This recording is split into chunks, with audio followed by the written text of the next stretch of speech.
जगमोहन जी, बहुत ज़्यादा ज़रूरी होता है कि आप नया घर खरीद रहे हैं, आप नया बिजनेस शुरू करें या फिर कुछ भी आप अपने जीवन में नया कर रहे हैं, तो आप ज़रूर जानें, क्रिस्टल के माध्यम से जान लें, वास्तुशास्त्र के माध्यम से जानें या फिर टैरो कार्ड के माध्यम से आप जान लें कि क्या ये कार्य करना है आपके लिए सही है या नहीं, और क्या इससे आपको फ़ायदा होगा भी या नहीं। देखिए, इसमें हम आपको और एक चीज़ बताते हैं। जो भी जैसे एस्ट्रोलॉजिकल एस्पेक्ट में बहुत से लोग आते हैं, वो अच्छा खासा उनका कुछ सिस्टम सेट होता है, वो स्टेप लेने से पहले ही कहते हैं जी मैंने एस्ट्रोलॉजर से पूछा था, उन्होंने कह दिया जी ये 2 साल तो आपका कोई काम चल नहीं सकता, तो इस वक्त मत करो। तो इन सब भ्रांतियों से आप निकलिए। ईश्वर आपके साथ है। ग्रंथों में लिखा है पैविच सूरज पैविच चंद्र, जितने भी प्लैनेट्स हैं ईश्वर के भय में, ईश्वर के डर में चलते हैं।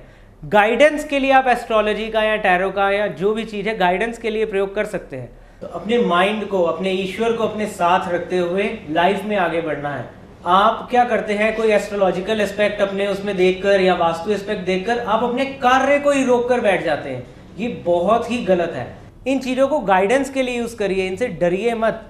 आपको अगर बाहर पता चल गया, अब गर्मियों का मौसम है तो आपको पता चल गया जी बाहर टेम्परेचर 50 डिग्री होने वाला है, तो आप छतरी लेकर चले जाओ, एसी गाड़ी में बैठ के चले जाओ, लेकिन कार्य रोककर घर में ही मत बैठे रहो। जीवन रुक जाएगा, थम जाएगा, लाइफ में आगे बढ़ ही नहीं पाओगे।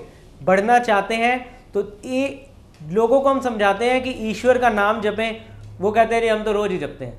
अरे आप कभी ढंग से बैठकर ईश्वर का नाम लीजिए। आप हमेशा उसे तकलीफें बताते रहे हैं, कभी उसके नाम का सिमरन नहीं किया। सिमरन करके देखिए, सुख ही सुख आ जाएंगे।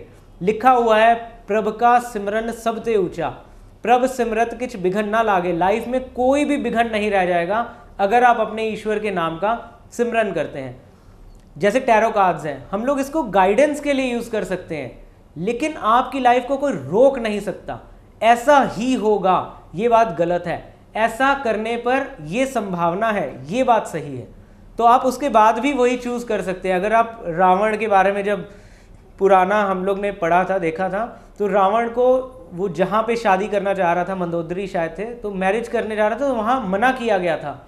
प्लैनेट्स ने प्रकट होकर उसे बताया यहाँ शादी करने पर ये ड्रॉबैक आ सकते हैं, लेकिन उसके बावजूद भी उसने वो चूज किया और उसने अपनी लाइफ का सारा सुख भोगा।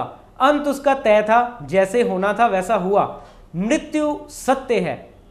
जीवन जहां हम पैदा हुए और मृत्यु जहां हमने खत्म होना है, इसके बीच का जो समय है, इसको हम किस तरह से उपयोग करते हैं बिना डरे, तो हम लाइफ में ज़्यादा से ज़्यादा अचीवमेंट पा पाएंगे।